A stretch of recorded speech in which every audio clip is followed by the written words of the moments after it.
여러분들은 혹시 남자는 섹스에 적극적이고 여자는 적극적이지 않다고 생각하시나요? 여기서 말씀드리려고 하는 적극적은 자신의 파트너 외에 다른 이성과의 관계, 즉 바람이나 외도를 말합니다. 남자와 여자에 대해 먼저 짚고 넘어가 볼까요? 흔히 화성에서 온 남자, 금성에서 온 여자라는 책 제목처럼 남자와 여성의 특성이 다르다고 얘기되어져 왔습니다. 성에 대해 남성의 적극성, 여성의 수동성이 다르며 또한 남자들은 자신의 정자를 가능한 많은 여자들에게 퍼뜨리려고 하고 여자들은 영원한 사랑을 찬양하는 유전자를 가지고 있다고 말이죠. 유전학자 베이트먼의 광대파리 실험을 보면 가능한 한 많은 암컷과 짝짓기를 한 수컷은 유전자를 많이 가지게 되었지만 암컷은 많은 짝짓기를 해봤자 별로 얻는 것이 없었습니다. 남성의 성에 대한 집착과 여성의 수동적인 자세를 진화론적으로 잘 설명한 예입니다. 이 이론은 인간에게도 적용이 되는데 여자는 이론적으로 10개월에 한 번씩 아기를 낳을 수 있기에 최대 수십 명의 출산이 가능하나 대부분 훨씬 적은 숫자가 됩니다. 기네스북에 의하면 18세기 러시아 여성이 27번 임신해서 쌍둥이, 새쌍둥이, 넷쌍둥이를 여러 번 낳아 총 69명의 아기를 출산한 기록이 있죠. 하지만 남자는 쉽게 100명의 자손도 볼 수 있습니다. 징기스칸은 1160년과 1227년 사이에 여러 여자들 사이에 1000여 명의 자녀를 두었다고 합니다. 유전학자의 2003년 발표 논문에 의하면 현 지구 인구의 0.5%, 즉 1600만 명이 유전적으로 징기스칸의 후손이라고 합니다. 여하튼 이러한 남녀의 생물학적 차이 때문에 남자는 성적 충동 유전자를 보유하고 있다고 진화론은 말합니다. 태고 시대부터 여러 여자들과 섹스를 했던 남자들은 베이트먼의 광대파리처럼 한 여자만 바라보던 남자들보다 자손을 훨씬 많이 남겼겠죠. 선량한 남자들도 물론 후손 번식을 하고자 했겠지만 섹스에 중독된 남자들보다는 뒤졌을 겁니다. 그래서 요즘 거리에 돌아다니는 남자들 대부분은 여자를 보기만 하면 작업의 충동을 느끼는 것이죠. 남자들에게는 자연스러운 일이라고 볼 수 있습니다.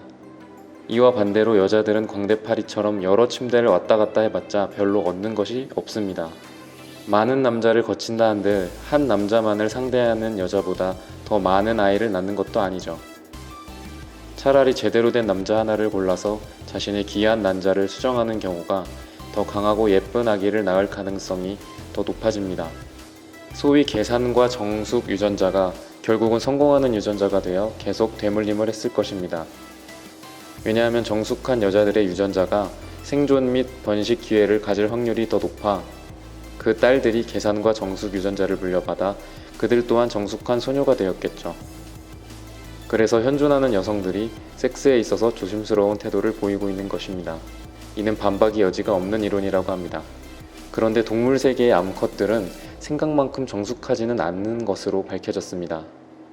동물학자, 생물학자들은 많은 연구와 관찰을 통해서 암컷도 외도를 한다는 사실을 인정하고 있습니다. 문제는 왜 그러냐는 것입니다. 한 수컷과 계속 교제하는 경우가 더 많은 후손을 안정적으로 얻을 텐데 말이죠. 몇몇 학자들은 암컷들의 이런 외도를 일종의 정액보험이라고 정의합니다. 남편이 아프거나 해서 정액이 생산되지 못할 때는 이웃이 도움이 될 수 있다는 것이죠. 일종의 후손 번식의 안전장치가 외도의 중요한 이유인 것입니다. 가마우지의 예를 들면 남편과의 사이에 자식이 적은 암컷들이 외도를 많이 한다고 합니다.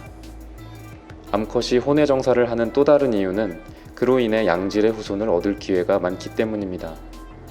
다양한 수컷과 교미를 하면 자신과 아주 다른 유전자를 가진 수컷을 만날 확률이 높아서 근친교배로 인한 유전 변이를 예방할 수 있는 것이죠. 수달의 경우 다양한 수컷과 교미하면 사산이 크게 줄어드는 것으로 나타났습니다.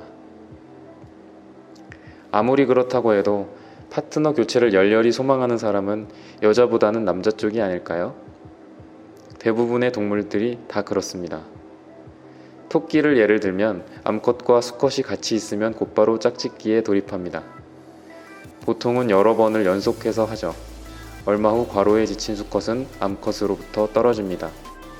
하지만 새로운 암컷이 나타나면 과로의 흔적은 바람처럼 사라집니다. 그는 마치 요술방망이를 맞은 듯 생기와 활력을 되찾고는 새로운 암컷에 몰입합니다. 이를 쿨리지 효과라고 하는데요. 인간에게도 쿨리지 효과가 있습니다.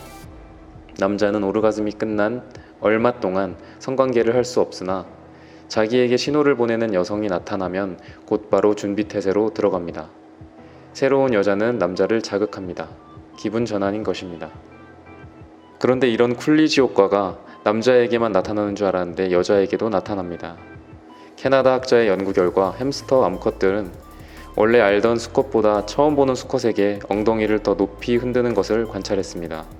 침팬지 암컷들도 자신의 무리 수컷이 아닌 다른 동네 수컷들과의 데이트를 통해 혼외 정사를 하기도 합니다. 태어나는 침팬지들 중 많은 비율이 다른 동네 수컷들의 자손들이죠. 인간도 마찬가지로 여성은 새로운 남성에게 관심이 높습니다. 낯선 여행자건 새로 이사온 이웃 남자건 생물학자들은 이를 실용적인 메커니즘으로 해석합니다. 즉 동종교배를 예방하기 위한 자연의 장치로 보는 것이죠.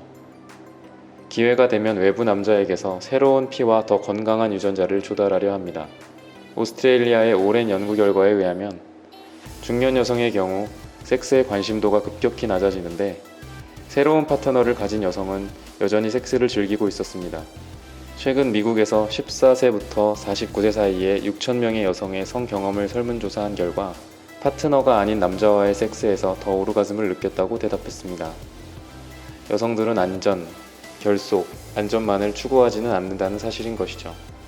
더 자세한 내용은 다그마 반데어노이트의 인간의 섹스는 왜 펭귄을 가장 닮았을까를 참고하세요. 감사합니다.